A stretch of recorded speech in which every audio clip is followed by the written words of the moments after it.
প্রথাগত চিকিৎসা ছাড়াও বিকল্প পদ্ধতি জনপ্রিয়তা বাড়ছে বিশ্বজুড়ে। তুরস্কের কয়েকটি হাসপাতালে রোগ নিরাময় ব্যবহার করা হচ্ছে যোগ। ভয়ঙ্কর এই পরজীবী এখন রোগীর শুশ্রূষায় ভূমিকা রাখছে। তুরস্কের হাসপাতালগুলোতে চিকিৎসার এক অভিনব পদ্ধতি লিচ থেরাপি বা যোগ থেরাপি দিন দিন জনপ্রিয় হয়ে উঠেছে। ভয়ঙ্কর এই পরজীবী এখন রোগ নিরাময় সহায়ক। এই থেরাপিতে ব্যবহৃত হয় জীবন্ত যোগ। শোনা যতটা অদ্ভুত, চিকিৎসায় এর ব্যবহার ততটাই কার্যকর বলে দাবি বিশেষজ্ঞদের। একই হাসপাতালে অন্য রোগীর ওপর প্রয়োগ হচ্ছে কাপ থেরাপি। পিঠে 8টি কাপ বসিয়ে শুষে নেওয়া হচ্ছে দূষিত রক্ত।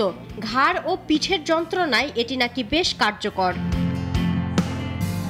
তুরস্কের স্বাস্থ্য মন্ত্রণালয়ের তথ্য মতে দেশটির 81 রাজ্যের বেশিরভাগই পেশাদার ডাক্তাররা এসব পদ্ধতি ব্যবহার করছেন রোগীদের সেবায়।